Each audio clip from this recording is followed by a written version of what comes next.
call David Bennett. Thank you, Mr Speaker. And just following on from that speech from the member from Epsom, I just want to congratulate the Green Party. I think the Central Rail Loop is something that the Green Party has long advocated for, before the Labor Party actually did.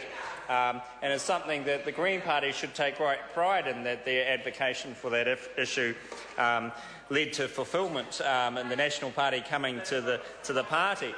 Unlike the Labor Party over there, the party that tried to take credit from the Green Party just in this House at this very last moment and tried to indicate that it was an issue that the Labor Party had determined many years ago, when it is in fact a Green Party issue.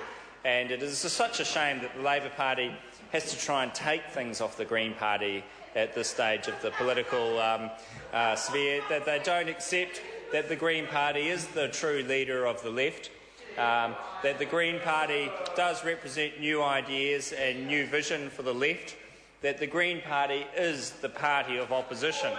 The party over there of the Labor Party, it is sad, because that is a party that had a great history in this parliament.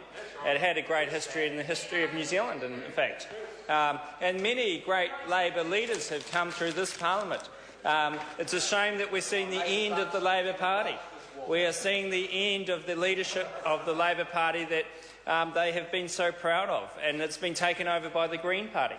And that's a very big shame for the Labor Party. But it's great news for the New Zealand public, though. It's great news for the New Zealand public, because the New Zealand public will never support the Green Party. The New Zealand public will never support that beyond the fringe elements that will vote for them, because the New Zealand public knows that it needs a centrist party that looks after the interests of our economy, that looks after the interests of our people, that delivers the right social services and education, health, that protects our people through law and order. That's what people want from government. That's what they get from a centrist National Party government. That's what you do not get from a far-left Labor Greens government, or a far-left Greens Labor government, as you would try and see under the Green Party taking the mantle of the left wing. And I think that the last speaker touched on that in his speech, and he spoke about the good people of Epsom. Well, the good people of Epsom are very similar to the good people of Hamilton East, and we understand the importance of what was that over there? This is the list member from somewhere near Christchurch that couldn't retain his seat, and now is standing in a nomination which he is going to lose. I bet you. Look at this. Look at this in the next month. This will be the timeline for Clayton Cosgrove.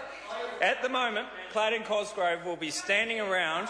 He'll be pouncing around this parliament, trying to get some media coverage, trying to say some things so that he's seen to the people of Christchurch. He'll be pouncing around for media coverage, but then, you wait, 2 weeks' time, in 2 weeks' time, Clayton Cosgrove will go to ground. He'll go to ground because he'll have had the word by then that the Labor Party hierarchy doesn't want him to stand for that seat. They don't want him there. They know he would not win it, but that they will go for fresh blood into that seat, won't they, Clayton Cosgrove? And Clayton Cosgrove will come back to this parliament in a month's time, and he will say, "It was never about me. It was never about me. It was not about me. It was just about the party." This man that always has stood for the party. I remember the days when he used to go on the list for the Labor Party, didn't he? And this time he won't be. He's seeking a nomination, but he's not going to get it, and he knows he's not going to get it. And it's a shame for Clayton, because I do respect that man. I think he's got a lot of potential in this House. And it's a shame for him that he's going to miss out on the nomination of the seat. But going back to this budget, and mention of Chris Finlayson, yes, Chris Finlayson gave us an excellent exposition of the history of the Labor Party, how the Labor Party has shafted leader after leader. And when we think of the Labor Party at the moment, we think of that great political economic genius in the Labor Party that's stuck in the back row, Mr David Cunliffe, and can't progress from being beside that door. And he represents the real Labor Party. He represents the true beliefs of the Labor Party. And it's unfortunate the Labor Party has lost its way, and those true beliefs are very much inclined with the Green Party. They're very left-wing politics. But we are looking at a government that delivers a good, balanced budget for New Zealanders. And let's remember that. New Zealanders out there have some of the lowest interest rates they've had for many, many years. New Zealanders out there have a growing economy. Contrary to what the opposition may say, we have a growing economy in this country. New Zealanders out there understand that our government is rebuilding our second biggest city. New Zealanders understand that this government is investing in health and education. New Zealanders understand that they are getting a balanced budget from a balanced government that is looking after all their interests. This is a government that considers the issues, looks at what the solutions may be, and comes up with proactive, sensible solutions that work. This is not a government that seeks to just take advantage of the wind that may be blowing at that time. This is a government that looks at the issues and dictates what is needed. And infrastructure is a big part of that. And when I started the speech, I congratulated the Green Party on their work in that infrastructure field.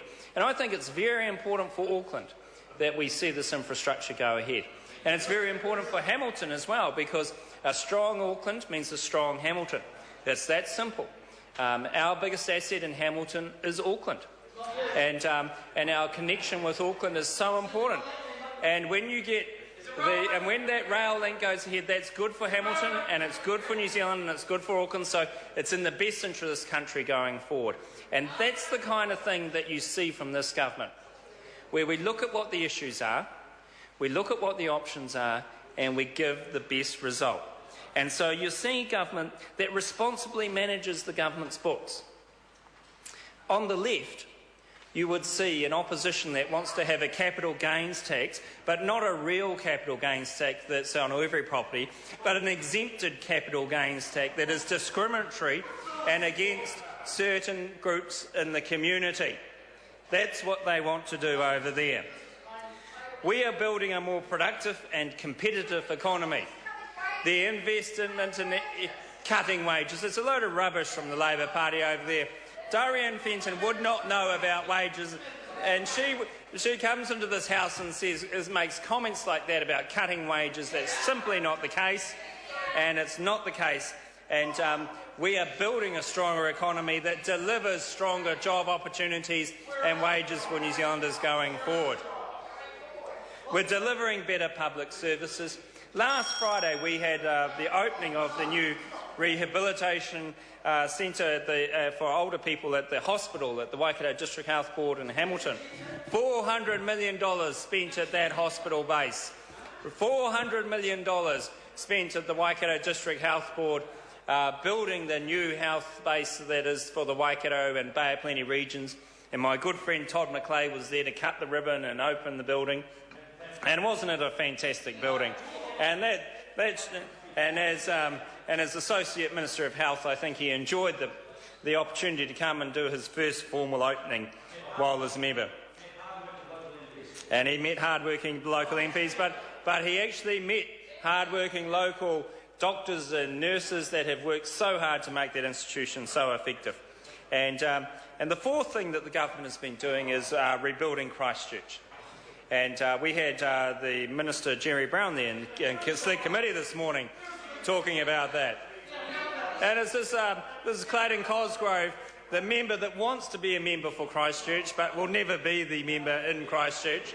And so unfortunately can't get that seat. But it's good to have you here, Clayton, in your list capacity, adding value for the members of Christchurch. I'm sure they value it immensely. But that is a big rebuild. It's something that this country needs to do. We cannot leave our second biggest city alone. The Green Party doesn't think we need to rebuild that city. The Green Party thinks that if it degenerates into bush, that will be great for New Zealand. The Green Party doesn't want to see any roads or infrastructure in that city. The Green Party doesn't want to have a rebuilt Christchurch. Well, that's fine. You know, that's the Green Party mentality where we're all going to go back to 5-acre blocks and raise one cow. Sorry to interrupt the honourable member. His time has expired. I call the Honourable Clayton Cosgrave. Mr. Speaker, I've got to say,